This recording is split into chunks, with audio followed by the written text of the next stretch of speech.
Welcome to Ripstop on the Record, the podcast for makers, by makers, where we talk about all things MYOG. Brought to you by Ripstop by the Roll. I think it's good, right? Yeah, I think that was a good take. What's up, you masterful makers? Welcome to Ripstop on the Record. I'm Jameson. I'm Avery. And this is Carter. Luckily in the podcast, they can't see how distasteful of a face you had there when I said that. In this episode, we're not covering one topic. We're not covering two topics. I can't talk. We are going over a Q&A style episode. We're going to talk about all of the things that you submitted via email or Instagram or other ways. But yeah, we're answering your questions today. And if you submitted a question via email or Instagram, thank you so much for sending those in. We received a lot of questions and really excited to be able to chat about these topics today.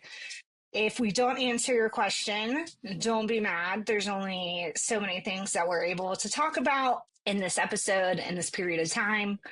If you need more help, you're always welcome to send a ticket, support at ripstopbytheroll.com, and we can make sure we can answer it there. And if you're a fan of a friend of the podcast, Tim Martino and Learn MYOG Patterns, we now have 2 more patterns available. A reminder that from us, you can either buy the digital pattern and download it and make it however you want, or you can also purchase the printed template using our wide format printers.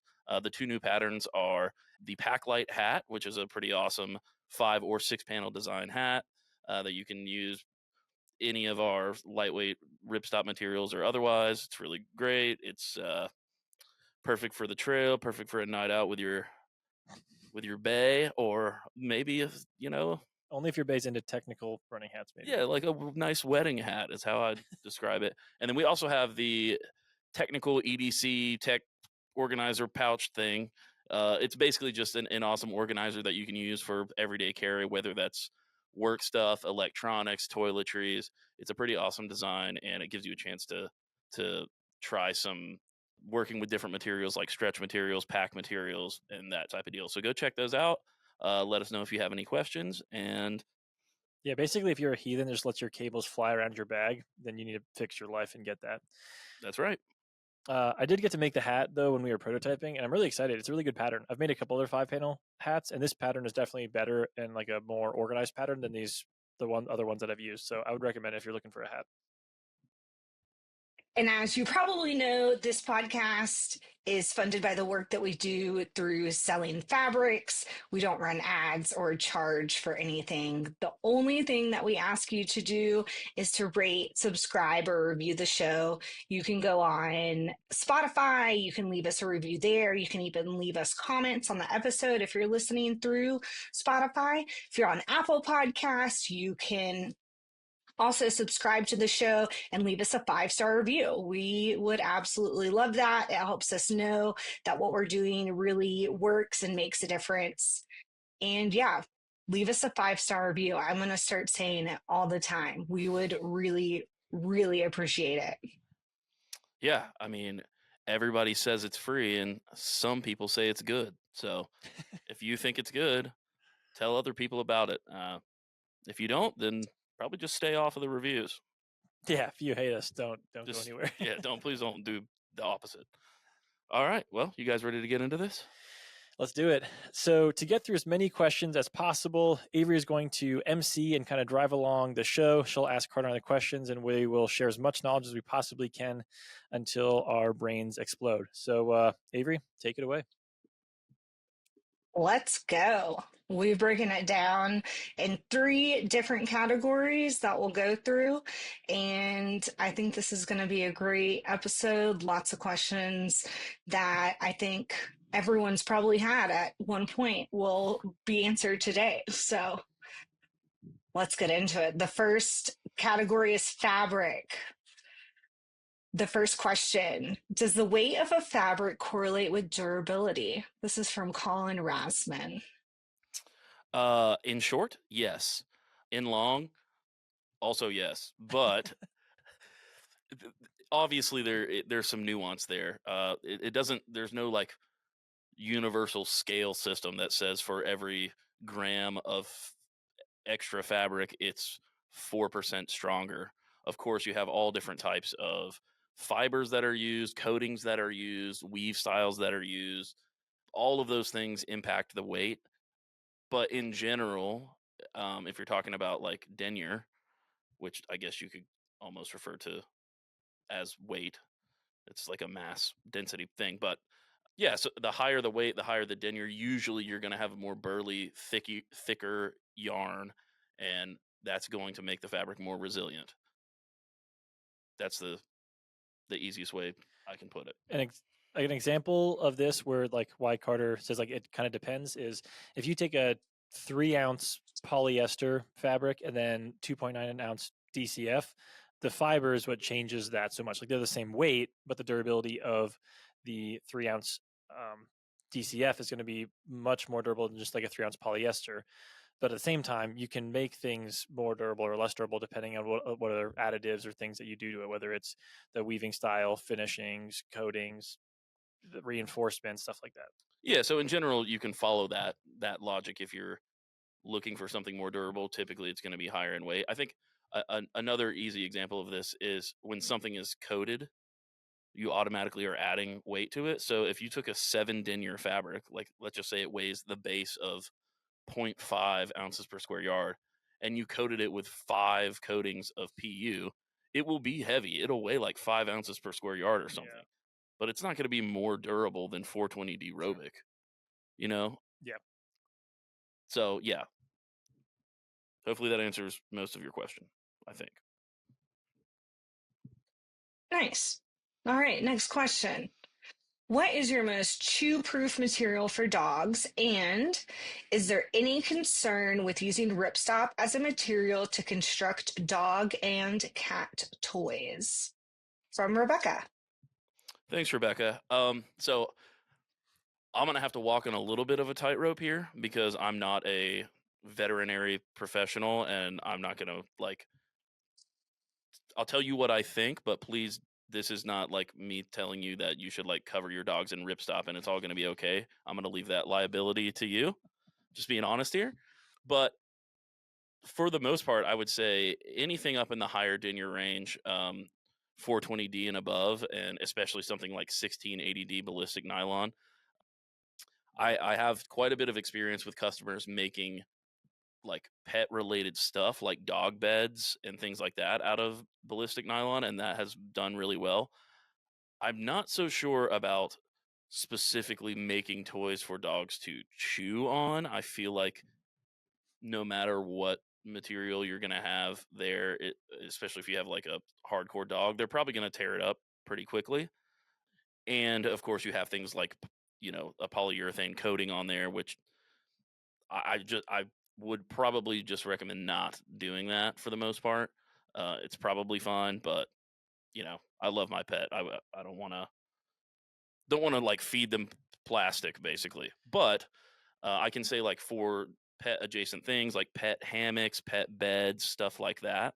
A lot of our heavier duty stuff is really great. A Hex 70 hammock fabric is really awesome to like. I have a lot of friends that like sleep with their dog while they're out on the trail. They've used Hex 70 for years, and dog nails, as long as they're semi groomed, don't scratch it. Actually, Randy from Dream Hammock years and years ago has a video of him taking like a tent stake and just rubbing it across the hammock body, and it was fine. So sorry I can't give you like 100% like make dog biscuits with DCF, but yeah. You got anything else? I have made a dog bed at 1000D Cordura, and that held up really well. I mean, I don't think my dog has like cancer from that or anything that I can tell, so I think that would be fine. And she definitely can chew up and like scratch her bed. She kind of does this thing when she goes lay down, she like scratches the crap out of her bed for some reason before she lays down, and that's held up pretty well. So in terms of like chew proof and whatnot, that seems like 1000D, even 500D if you have like a smaller dog, and then especially 1680D ballistic would be great for a dog bed. Yeah. Thanks again, Rebecca. Say hi to your pets for me. I like them. This next question is really fun. It might stump you or trip you up a little. Don't cheat, Carter. She called you out. What? Oh yeah, I guess that's bad, huh? I got to get prepared. I'm ready for it, Avery. I didn't read What's it. funny is that I didn't get a chance to fully read it, so I think it has something to do with limes, and I'm now really stumped. So, anyways, go ahead. Sorry. The question is, what fabric should have stayed in the limelight for longer? From Cameron. Ah, Oh, well, I'm gonna let you go first because your history doesn't go back near as far. I was just gonna say you should take this one first. Well, no, I have more years to go through. That's fair. What? I guess I'm gonna have to go with some of the Dyneema Demo Days fabrics. So there's just one that I really like for some reason. Oh, actually, no, I know what it is. It was the TPU coated Dyneema. It was like this ridiculous orange coating stuff that kind of Yes. felt like a pack raft. I don't know why it should have stayed in the limelight. It was really weird, and probably most people didn't have a purpose for it. But I thought it was really interesting looking.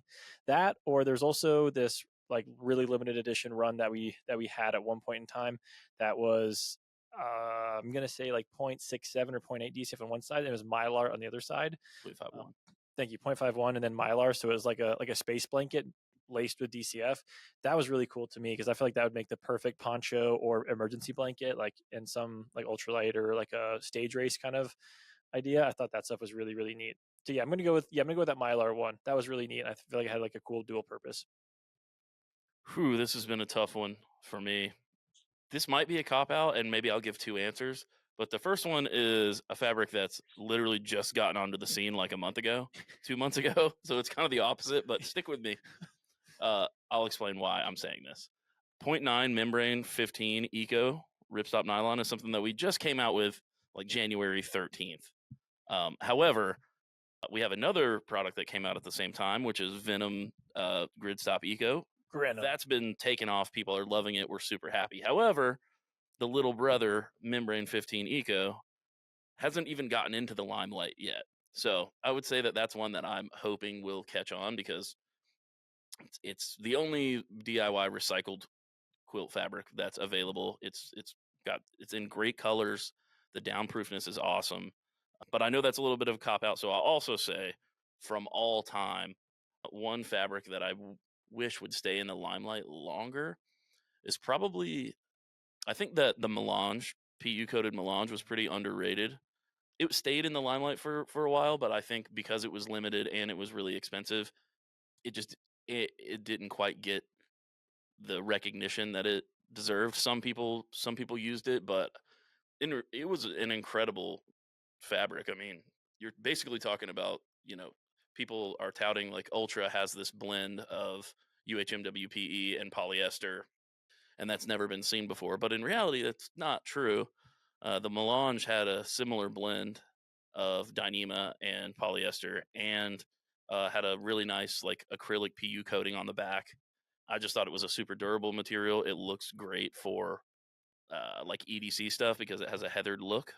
I was gonna say it's one of the best looking fabrics I think I've ever seen us have. Like it has just like a really high technical performance, but it looks like something that you'd see just like in a boutique shop, just kind of like this heathered texture tech modern look. It was great looking.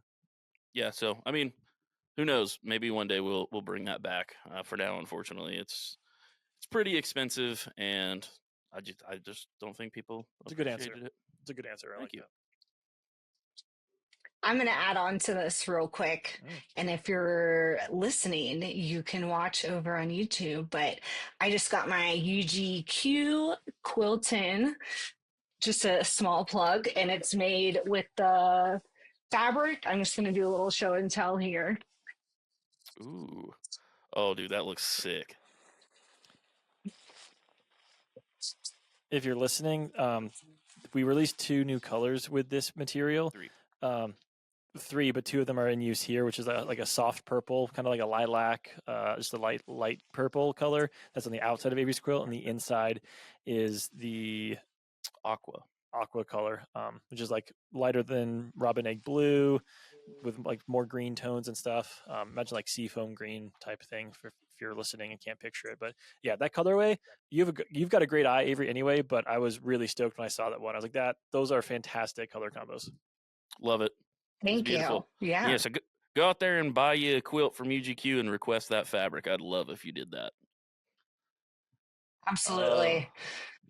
All right, next question. I thought this was a good one. Any thoughts about using interfacing with technical fabrics? Haven't seen much info from Sam Van Dort. Thank you, person. Yeah, I mean, so if you have, speaking of Learn MYOG, which we talked about at the top of the episode, there are some uses of interfacing and technical fabrics in quite a few of those patterns. One of them being the shorts pattern. I think that, of course, you can use this, especially in apparel. Interfacing is going to be used a lot. We're still working on our apparel line, so we don't have a ton.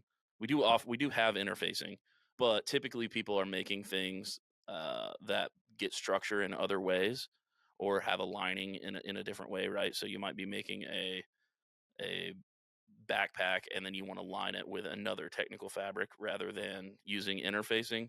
And the structure that you would normally get from interfacing, because you're using something like cotton jersey and you need some structure, you're getting because the technical fabric is a coated material that has its own structure. So you don't see it too often, but you can totally do it. And depending on the pattern you're making, it could be necessary. Jameson's maybe more connected to talking about this because he sleeps on a bed of interfacing. So what do you think, What does Chap? that mean? Whatever it doesn't mean, it won't be. Anyway, um, it really depends on your project and what you're trying to do. I know that's a tough answer, but I would say maybe I don't know if this is what you're looking for, but if for some people in their mind, they might hear technical fabric interfacing and wonder why there's not interfacing on DCF. And for something like that, whether it's DCF, Ultra, X-Pack, there's no reason for interfacing because there's not really an application where you would need the functions of interfacing to make that project any better. You're not going to put interfacing on a shelter or a backpack or anything like that. Interfacing is pretty much only used in apparel. And if you're going to be doing some apparel application, you're not going to be using like the technical laminates.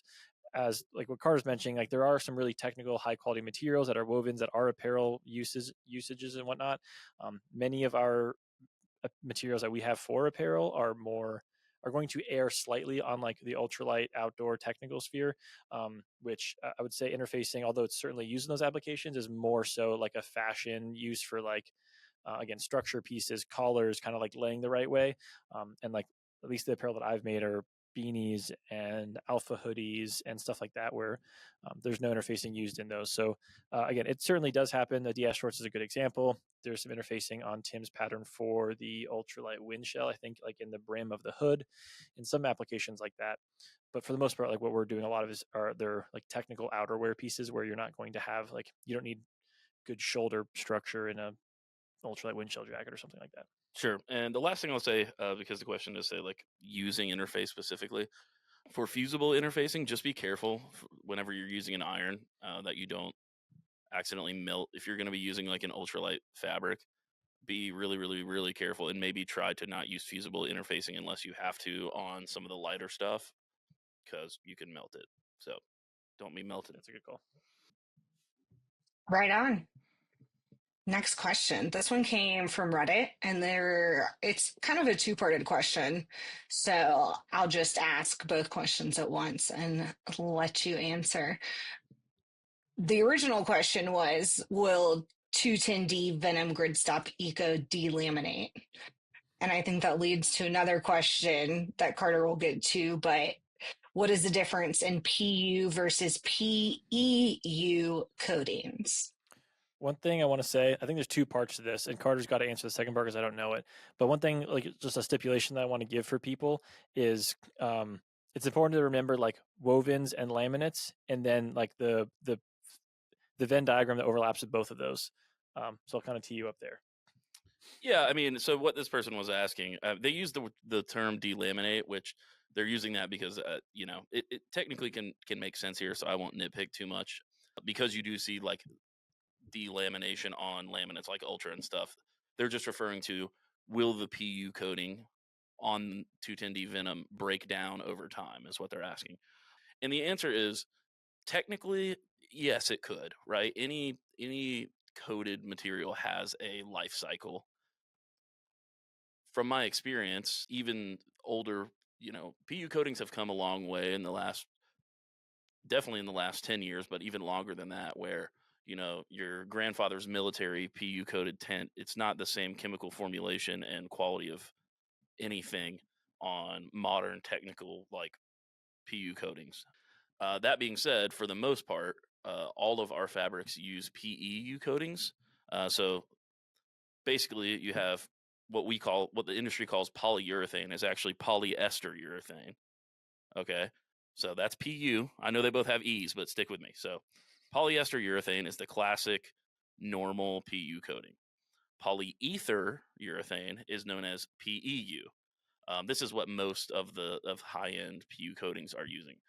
The reason for this that I call it out is that it's a much more resilient in coating, specifically to like depolymerization, meaning from water, which is also known as hydrolysis. So older PU coatings, basically what happens is that over time, water molecules start to break down the polymers, break down the coating.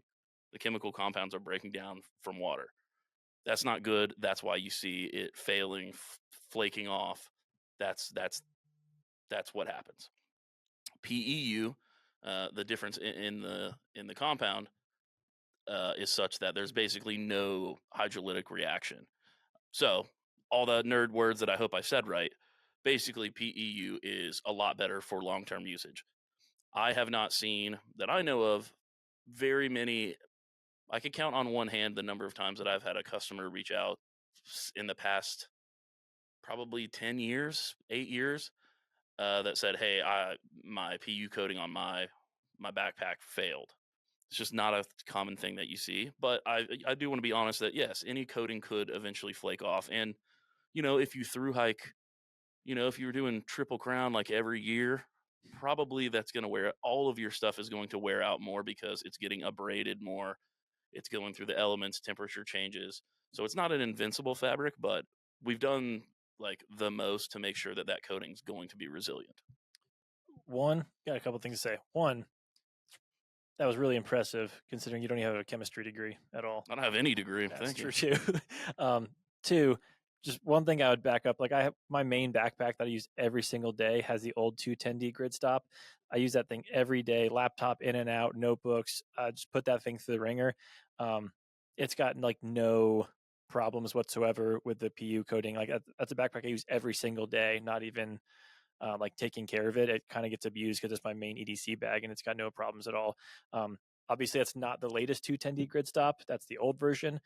But I know that we put the time and attention into the new version to take all the best parts of the old ones and make this one even better. So I'd imagine something similar. I would be able to expect that from the latest version. It's good. Buy it. That is true. Nice. Our next segment is about sewing. Woo! This will be a fun category. Yay. Okay, our first question. What is the best budget-friendly sewing machine for sewing a backpack? I have a Bernina 530B, but I'm not sure it will handle all the heavy-duty fabrics. Liz got this Barba. I got this one. No, I got this one, dude. I got this one, dude. Okay, fine. Rock, paper, scissors for it. All right. Rock, paper. I have a gun. Shit. I mean, shoot. I'll let Jameson answer. That's fine. Yeah. Okay. So the corny answer here is that the machine you have is actually perfect for it. You really don't need like a super special machine unless you're going to go up to like some industrial walking foot with direct drive and like all this special stuff. I would almost guarantee the machine that you have will sew a backpack just fine. The caveat there is that if you're looking to build like some ballistic style tactical pack with 8 layers of 1680 ballistic nylon and like 2-inch foam, your machine won't do it, like won't cut it. But most home machines can really do a lot. I think an underutilized technique for sewing heavier stuff is using the hand wheel.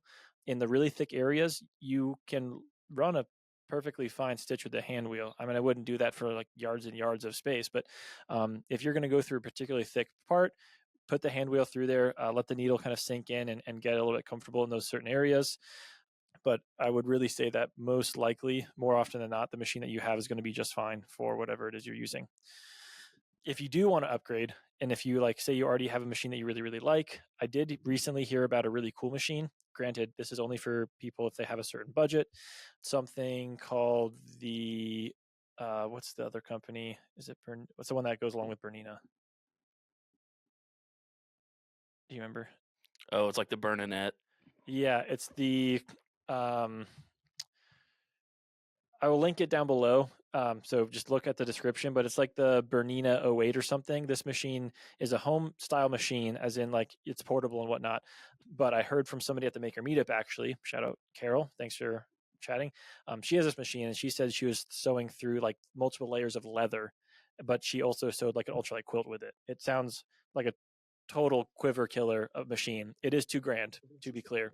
Again, it's expensive machine. Yeah, that's but it's not very budget nice. friendly, but No, it will work. yeah, it's a cool. I'm just mentioning a cool machine, not budget friendly. But all that to say, your machine that you have is going to work great. If you need a different machine, obviously the machine that we recommend is the Singer Heavy Duty. That'll do a lot of stuff as well. We sell, I think, the 4411. There's a 4422. They're all pretty good, and that one's under $200, which is a pretty good machine. Yeah, I've probably made 10 backpacks on just a Singer Heavy Duty, so I know it can be done. You, like Jameson said, just take your time, go slowly. Also, think about the techniques that you're using, right? If you want to make some shoulder straps, you can totally do that on a home machine. But maybe design it to where you're encasing the foam in your shoulder strap, not trying to sew through all of the layers, right? So make it like a pillow where, and this is how most shoulder straps are made anyways, but just think about, on some of those areas, hey, how can I make sure that I'm not going through 25 layers if I don't have to? And then make sure that you're using a good size needle, like a size 14 needle is pretty good for heavy duty stuff on a home machine. And yeah, you'll be just fine. And if you have any more questions, if you're getting into specifics about what you really need and you need a little bit more help, reach out to us and we'll try to help you. I'd say the number one thing is, hey, get some pack fabric and start sewing and see what it's like. You have the machine, so put some stuff in there and get familiar with how it feels with some spacer mesh. You can buy some samples from us for a couple dollars and just see what it feels like. And then you can know, okay, hey, I really wish that I had something a little more powerful and go from there. That's a good point. Like your construction techniques will make a really big difference in like what kind of pack you're trying to make. So yeah, just choose construction techniques that benefit your machine. I just looked it up. That machine is the Burnett 08. Burnett is a subsidiary or version of the Bernina brand. It's BURNETTE 08. Again, not budget, but a really cool machine. Awesome. Next question. What stitch length and needle should I be using when sewing Dyneema? From Amanda. Hey, Amanda. So it's a couple things here. I'm not trying to be pedantic, but I'm gonna assume that you're talking about DCF, Dyneema composite fabric. The answer within that whole spectrum, I'm gonna give you two answers. One of them is a regular middle of the road stitch length, 6 to 8 inches or stitches per inch, is going to be totally fine for almost everything you're doing, especially because for most DCF projects, you're going to be taping over your stitches with, especially the lighter weight DCFs, pretty much anything below the hybrids like the 2.92 and the 5 ounce. You don't want to use a tiny stitch length, even if you are taping it, because you can perforate the material since it's not woven. You're just putting tiny holes in it. But for the most part, just having a standard, like I said, 6 to 8 stitches per inch is going to be just fine. As far as needle goes, we use a size 12 needle for literally everything. Technically, what I would recommend if you wanted to get really specific is use maybe like a size 10 needle for anything below 1 ounce, and then a size 12 for anything and then at 5 ounce you could use a 14 or a 12. But I promise you, if you just have a size 12 sharp needle, it will be just fine no matter what you're making. So hopefully that helps. I know it's a lot of information, but sometimes you got to give information, I'm going to plug a blog that we did recently. It'll be in the description down below if you want to click on that. But also, if you go to our website and click on Learn, then blog, we recently did an episode or a blog post about thread and needle guide, which there's a spreadsheet you can click on that will have every single one of our fabrics. Then you can look at the recommended needle and thread for that specific fabric. So yeah, if you need to read that blog, see what we use, it's kind of what Carter already said, but that's a really good reference for people if they want to go back and need to look at a specific material that you're not sure about. Awesome. The next question is, what are some tips for handling very slippery fabrics, particularly the start and finish back stitching? John Patton. Old John, we appreciate the question. This is a pretty quick one, I think. If you have multiple materials together, I would highly recommend that you use pins or clips or both. You can also use what's called a sewing spider, which is basically just a scrap of fabric that you're going to use before you actually start sewing the regular fabric, and then so you're basically sewing on one thing, and then it'll transition over to the piece that you're working on. So that way you can get the stitch started in something more stable. You can still do your back stitch, but oftentimes people have problems with lighter and slippery materials whenever they do their first initial first stitch. And finally, if you're not going to use that, which I actually normally don't, get everything stable and start with your needle already in the material. So crank the hand wheel and make sure that the needle is down in the fabric. Don't just like press the gas and hope it's okay. Like sometimes there's a guy named Jason that works here that does that. Yeah, I think that's it. There's stay resilient, make sure you're taking your time and holding things steady. And yeah. Two techniques that I use. This one I just used last week, actually, and I really liked it. This is maybe more pertinent for stretchy materials, but for stuff that's really slippery, it would work as well. The reason why stretchy and slippery materials sometimes don't feed well is because the feed dogs in the foot don't have great connection with the material, so it doesn't feed in as evenly. What I did is I took you can take anything that's static. I took a piece of 1-inch webbing personally and put it under the presser foot, but only partially. You're not putting it under the needle. You're just putting it under one of the legs of the presser foot. That way, when it is grabbing the material and pushing it through, it has something static and that can easily grip the presser foot and pull everything through evenly. That worked really well for me as I was sewing. I was sewing it was a Venom stretch mesh pocket, and I didn't want the pocket to bunch up at the end, so I put something static on top of that. That's another thing that you can do for slippery materials is put a material under there, not under the needle, just under the leg of the presser foot, and that'll pull everything through more evenly. That was one. The other one I was going to say was just reiterate what Carter said. Like starting with the needle down is really nice. Like get it started, don't start it just like from like freewheeling. Like place it under the presser foot, put the needle down, and then you'll be able to start with it kind of feeding through appropriately. If you're really having a ton of trouble, you can also do what I used to do all the time.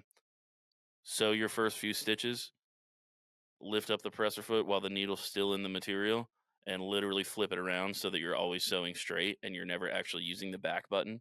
If you know, you shouldn't have to do that if you follow the other advice, but there's been times where I was sewing something super ultra light, and every time I used the back button, it was just sucking the material down into the machine.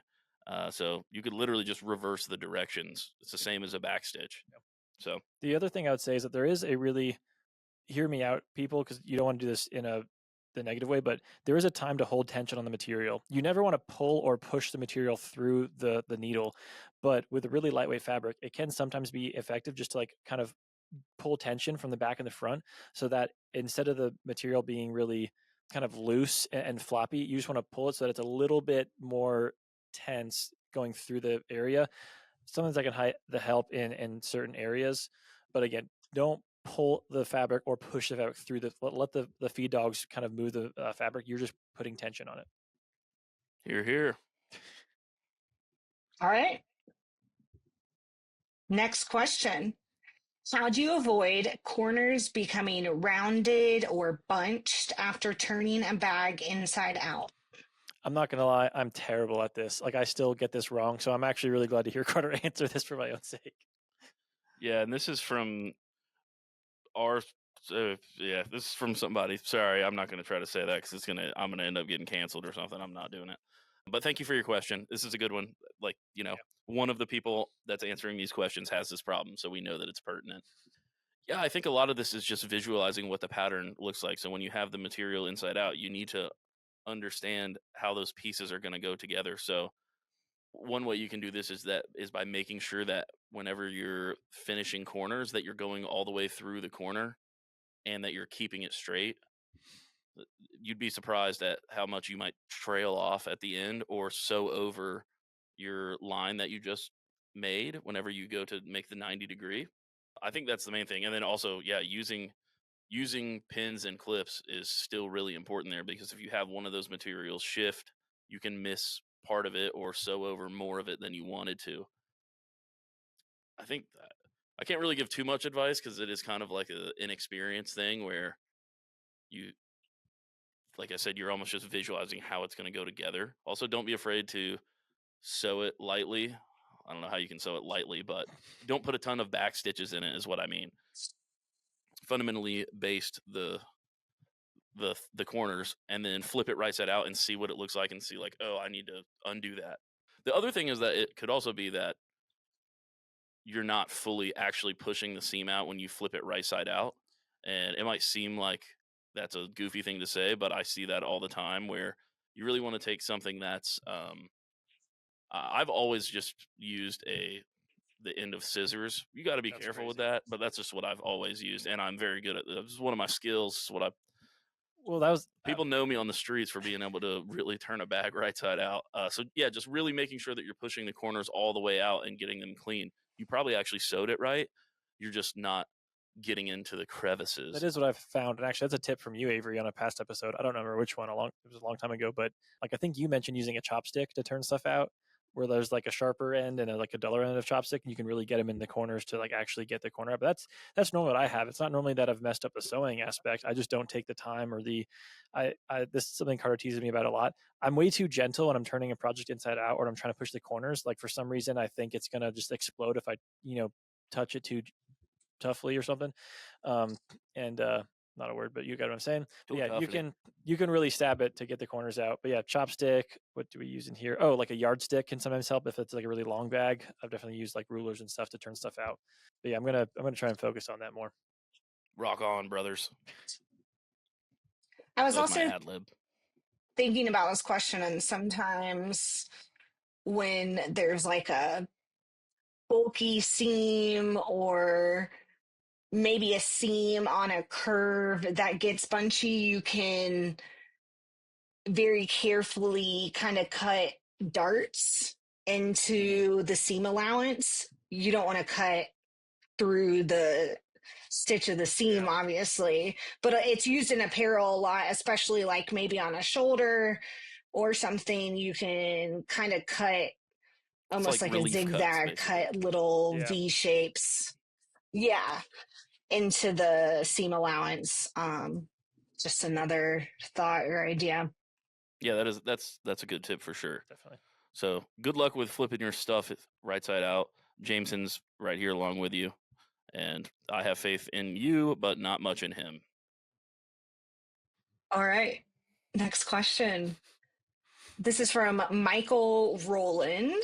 My question is, if sewing silicone-coated ripstop polyester, what is the best seam sealer to use to stop leaks if making a tent? Hello. So they're making a tent with a silicone-coated fabric. I think that's the key there. Yep, this one's real easy. Silnet. We sell it on our website. I think now it's called Seam Grip Plus Sil, but you just want to make sure you get the one that has Sil in the name. That's exactly what you're supposed to use. We sell it. You can buy it from us. You don't have to, but you can. Some people like to set up whatever they're making so that all of the spots, so that you get the most tension on the seam, so you get the most absorption of the sealer, so you could like actually set up the tent or the tarp and then apply it and let it cure for 24 hours. 2 more tips there is that you can also thin Silnet slightly with mineral spirits so that it goes, you get more out of the tube, but also that helps with more absorption into the threads. And some people find that it can be really tacky and stick to itself. It won't actually peel off and it's not permanently stuck, but when you pack your tent away and you go to pull it back out, you might notice that some pieces are sticking together and you have to pull them apart.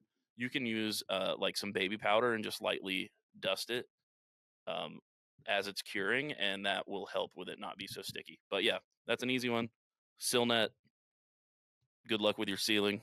Silnet's also great for stuff that slides around your tent floor too much. Just throw that on like your sleeping pad or pillow or just like random stuff like that because it just has that tacky grip. I like that. Next category is miscellaneous. So we just have a few questions that didn't fit in that are fun. And I'm excited to hear you both answer. The first one is a question that we've talked about before. We've actually talked about with Jameson maybe making this into a podcast episode. So if you guys get too out of control, I'll wind it down. But what is some good criteria to decide whether it's best to make or buy gear from John Patton? Yeah, John's getting some play today, dude. He's had some great questions. I'll go first because my answer is going to be shorter, and Jameson's going to talk a bunch about this. So let me just get mine out of the way. To me, there are three small parts: price, time, and features. So the number one reason why I make gear now or previously really is that what was available wasn't what I wanted. So I wanted to customize it. I wanted to use certain fabrics. I wanted to have certain features that weren't available on store-bought stuff. That's the main reason for me. So if you want a specific size quilt or whatever, or a specific combination of fabrics, and that's not available to buy, that would be a time when you would want to make that. The second is price. So we love to imagine that it always comes out that making it yourself is cheaper. That's not always true because, it's kind of our fault. We're providing you access to all these super high-end materials, and sometimes they are expensive.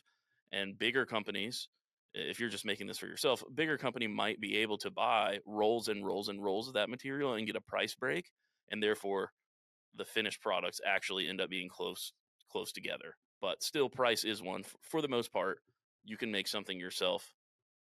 For instance, something like a netless hammock, you can make that cheaper than you can buy that for sure. And the last is time. This is a big one for me, and it's why I don't make as much stuff. I'm sorry. That's because making your own gear and designing it takes a lot of time and thought and dedication, and it's why people love it. But if you have a busy life, busy schedule, that might be the criteria that makes you want to buy something from a cottage vendor instead of making it yourself because, hey, I have a backpacking trip in 2 weeks. I need a new backpack. Maybe I just need to buy something from Red Paw Packs, not try to make this myself, or I'll buy that one, and in a few years, maybe I'll have more time. So there's my answer. To Avery's point, we are planning on doing a whole episode about this, so I have a lot of stuff that I want to say in regards to this, but we're going to make that into a long form thing. So if you have more questions about that, please let us know so I can build that into the outline as we start to work on that full episode.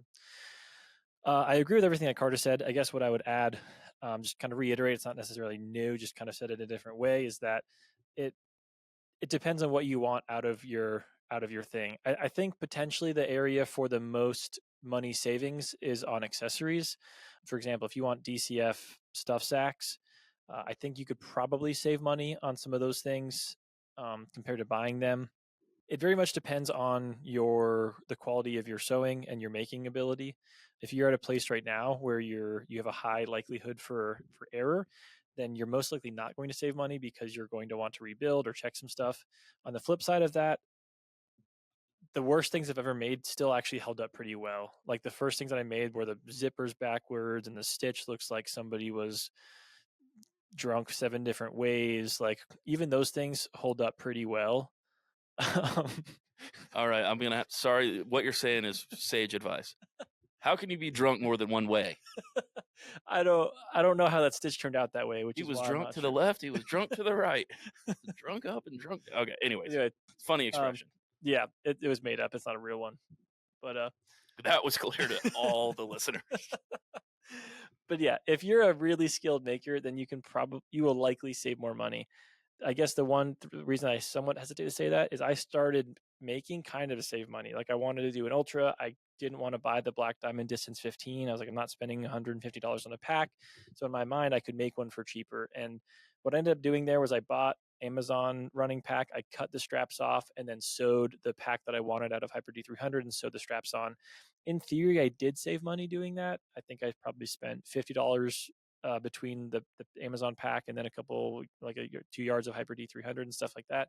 I think I technically saved money, but it's just going to depend a whole lot on like what your ability is. But yeah, don't get super lured into the fact that you're going to save like thousands or hundreds of dollars by making gear, because it just doesn't really turn out that way. Normally what ends up happening is you become too obsessed with making stuff and then you just want to make more. Just an example of time, we're going to get into this when we do this episode, but probably my favorite pack I ever made, which has a lot of features. It was really like pattern specific with like multiple darts and like curves and stuff. That pack took me 20 to 22 hours to make all in. That's a lot of time. I don't have kids. Your wife hasn't seen you in months, let's be honest. My wife has a fairly demanding job, so she was really busy when I was making it, which was convenient for me in that regard. That's not an accessible amount of time for a lot of people, and I recognize that. I had a lot of fun. I really love making and designing stuff, but 20 hours is a lot of time. I built that instead of buying it because I want to make everything, but like it had really, really specific features that I want that it was impossible for me to acquire elsewhere. And that's the other reason, like Carter mentioned, like if there's something you truly cannot get anywhere else, then I think that's where making it would be really handy. Nice. All right, we just have 2 questions left. Have you thought about offering online mini courses, for instance, on how to draft a pattern from an idea? From Yes. John. Yes, we have. jump the Jason, just turn off the damn podcast. Don't Yeah. send me an email saying, need you guys to get started on this ASAP. gun. Just kidding. This is a great idea, and it is something that we talk about. And I think, honestly, the reason why we're not doing more stuff like this is that we're a really small team, and we do a lot of stuff, and we work really hard, and we're proud of that. But maybe once our team expands out in the next little while, we'll have some more leeway to get how would you say? I was trying to think of some weird expression, but get our branches flowing in the breeze or something. I wouldn't say that, but I appreciate your attempt. Yeah, I mean, to be honest, I have courses drafted. Like there are documents that no one other than me has seen for good reason. They definitely need a lot of refining, and I probably wrote them too late at night with a lot of typos. But yeah, we've definitely thought about this. We even have some of the technology to do this kind of thing. I guess what I would say, and what I want people to know right now, is that if you have a course in mind, you really can message us. Like I know sometimes it feels scary to message people because you're gonna like, oh, I don't want to send a dumb message, or they don't want to hear from me. We really do want to hear from you, especially on something like this. To what Carter's saying, we are limited in terms of time and the things that we can put forward, but this is something I'm really interested in doing. Like the maker meetup was something I really wanted to do personally. It was good for the company, but I really wanted to talk to other makers. This course is something I'm personally interested in as well, and I bet I could convince Carter to do it one day because he's a lot of information to share with you guys. So if you really want to see a course, then we really can make it happen, but we do need to know that people are interested and would want to do it. So if you have a topic in mind, then let me know. I'm not saying it's going to happen next week. It might take 5 months for it to happen because there's a lot of stuff that we're working on, including fabrics and components and kits and all sorts of random stuff. But if you really want to see it happen, then you can let us know if you have a topic in mind, because we talk about that once every couple of weeks, and we would be interested in doing it for you. Yeah, and I think the other thing is that we also we appreciate you asking us this, because it can be hard to convince yourself. I mean, obviously we work at Ripstop by the role, but it's personal for us as well to convince yourself that like you have information worth sharing. And I think that's another reason.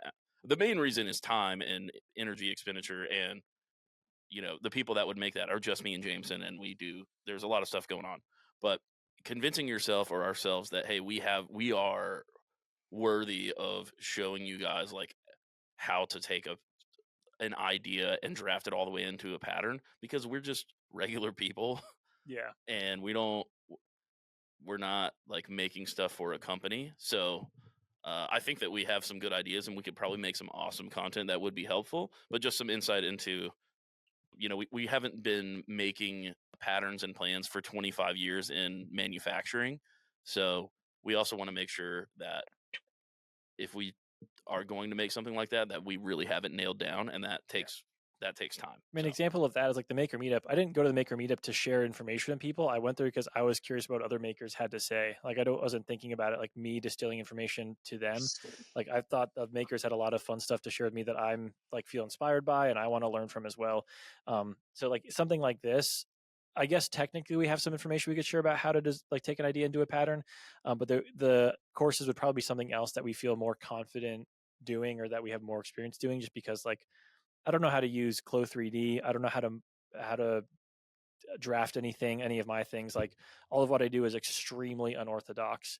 I'd be happy to share that if you really want to know, but it's not like like an industry way to do things at all. Yeah, you don't want to see what this guy does behind the scenes.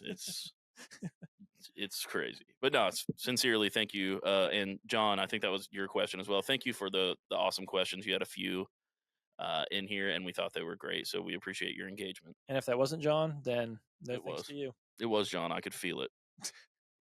I could feel his presence.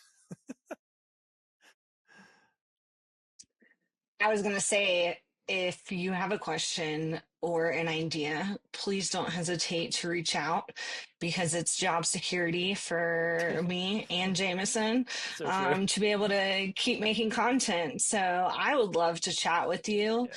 It gives me something to do, and we want to hear from you. Our customers Hey. have great ideas, our listeners have great ideas. And if you have the questions, someone else has most likely had the same question as well. So Definitely. last question. It's kind of a two-parter, but this The one's last fun. melon, to quote Ice Age. Don't quote Ice Age. Sorry, Avery, go ahead. I would like to hear about some of your first projects you made, both with the good, proud parts and the oops. And then on the flip side, what's your Mount Everest of projects, the big, scary, intimidating thing you dream of making someday? Ooh, Let's go All right. first, Jameson. I love this question so much. You should definitely answer first because Yeah, I'll take this too long. guy, if you can't tell, Okay. Jameson's a very passionate lad. And I said lad for him. I would never say lad. Just say your answer. He's just, he gets real worked up. Flinched as if I was going to hit you there. I thought you were going to do some sort of magic on me or something. You started waving your hand weird. First thing I ever made was a stuff sack on my wife's sewing machine that she had from like sometime in like home ec or whatever you call it class. Okay. Fashion class. I don't know what it's called. That's for sure thing. Teen living. That's what we called it. That's a real class? Yeah. Teen living? He was homeschooled, so for him it was just living. Don't tell them. at I home. didn't know until now. They could tell. Yeah, and it wasn't even like a real machine. It was like a half-size machine, so I'm surprised it worked. But I got some Ripstop fabric from Joanne Fabrics, and R.I.P. I was already into hammocks and stuff, so I just started making stuff sacks, and I was just like, whoa, I'm actually like kind of good at this. And I think people usually say that, and then you show it to someone and it's all crooked. Somehow I started out pretty good, and then as I kept making stuff, it then looked bad, which is weird. So the proudest thing that, the thing that I'm the most proud of that I've made is probably, oh gosh, well, I'm going to forget the year, and now this is going to end my relationship. But sometime in the past, I proposed to my wife using a 2019, thank you, custom printed sil poly tarp that basically was like I created the image in Photoshop and picked the color, and then I made an entire tarp, and then I convinced her that we had to like film a video for Loop Alien, and we went out into the woods, and then like she was filming on a tripod, and then I like opened up I had the tarp like tied up, and then when it dropped down and said like, will you marry me, and it was all cool. Still, I think the only Ripstop by the Roll and Outdoor Ink proposal, and I haven't gotten anything from it. Thanks, Kyle. Hoping to get like some sort of deal, but that was really awesome. I'm proud of that. I thought it was I'm not that creative when it comes to art, really, and I love my wife, so that's the thing I'm most proud of. Oops is like a ton of shit. It's like for me, I either make the thing and it's perfect exactly how I want it, or I throw it away before I even get there. And I know that's wasteful, but that's just how Jameson, and he'll get into this, is much more like, hey, this is about the process. I'm learning. I learned this new technique. And I would say adopt that. Don't do what I do, which is, halfway through the project and I mess something up and I'm like, oh, I need to seam rip that. No, I just throw it away and I just restart. So the oops for me is just any mistake is catastrophic to me. And I'm sorry for that. The first thing I ever made was a zipper pouch. There was no pattern, no concept. I got Ripstop material from Hobby Lobby. There was no Joanne nearby where I lived at the time. I had tubular webbing, like 1-inch tubular climbing webbing, as the handle for this. I sewed the zipper on backwards, so the zipper's like on the outside of the whole project, with like the wrong side facing out. That's the part where Jason's like, "Hey, you guys need to look at these instructions. My zipper's on the outside." We're like, "Jason, you did it backwards," and he's like, "Oh." We lambast Jason every episode for not following directions. Just want to make sure he's listening. That's true. He'll tell us if he. Yeah, it's a good point. This is a good check. This is like the hidden gem that we know he's listening. Is he's going to walk into our office on Monday and be like, "You guys hate me." Yeah. But yeah, that was the first thing I ever made. Possibly the biggest oops is I took. So I told you a few minutes ago about that running pack that I wanted to make.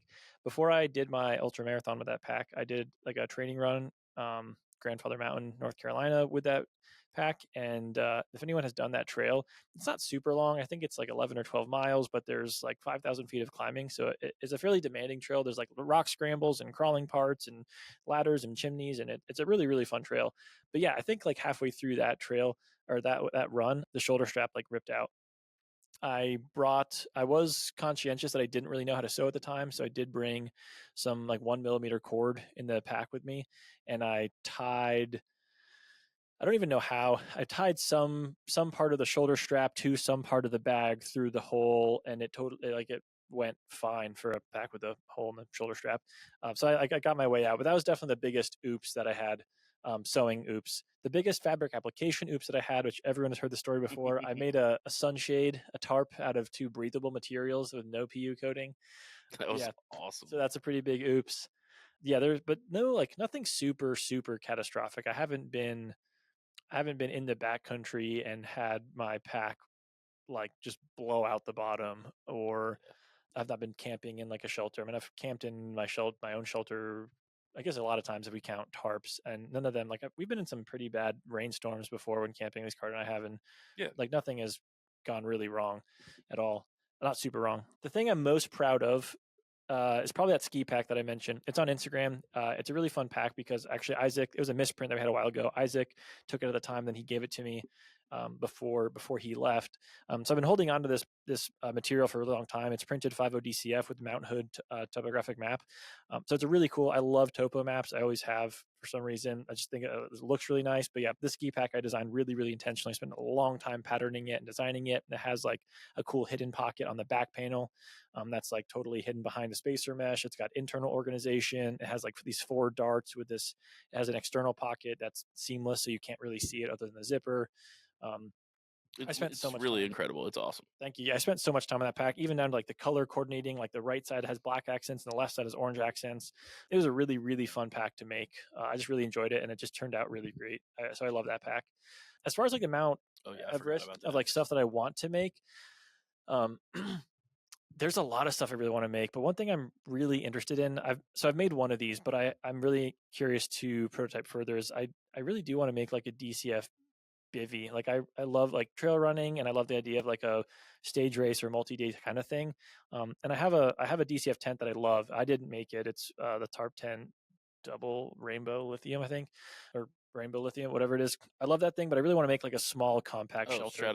Stratospire lithium. Thank you. It used to be Carter's, if you couldn't guess. But yeah, so I guess the Mount Rushmore for me is making like a full DCF shelter. I've made DCF like kind of TP tent stuff, but I think like a compact 1-person system would probably be the coolest thing for me. The other thing I've thought about is pretty big is making like a car canopy awning thing that like extends. I made one, but it's like a pretty basic tarp, but I want to make like a more extensive canopy system for car camping. I forgot to say my Everest. Sorry, Jameson called it Mount Rushmore, and I just thought that was so funny. I was like losing it in the background. Yeah, I do have 4 things I could put on that list, so the Mount Rushmore is probably more likely than Mount Everest. That's true. I don't know. I mean, honestly, this is not something that people want me to say on here because don't say it. I'm saying You're gonna break my heart. I'm gonna be honest. Don't be honest. Lie to him, dude. I'm not gonna lie. The things that I want at this point, frankly, are just outside of my skill level. So, like, in Everest for me is more like me doing the designing, but ultimately like having a collaboration with another maker that might have machines that I don't have and stuff. So I'm not gonna go into that because that's cheating. But I will say one thing that I've always wanted to make that I just never have is like a full, like a down jacket. I haven't done that. I know that I could do that. However, working with down can be pretty tricky and messy, so I've avoided it. But it would be really nice to have like I've had a few custom down jackets previously, but you know, like one of the perks of working where we work, and not to brag, but we just have access to stuff that I'm working on and testing all the time that will probably never become a thing, and I would love to use some of that in the design. And so yeah, Everest for me would be some sort of insulated jacket where I can use maybe some custom printed stuff, some like 5 denier, 7 denier materials, magnetic type of zipper would be sick. So something like that where I'm just combining all types of different stuff that shouldn't probably go together, but it will. So I remembered another one. I really want to make a tent for bike packing specifically. We've talked about the companies like this a couple times. There's 2 companies I know that have made tents that use the bike connect, as that connect to your bike to use your bike as the structure. I really want to make a tent like that where you like.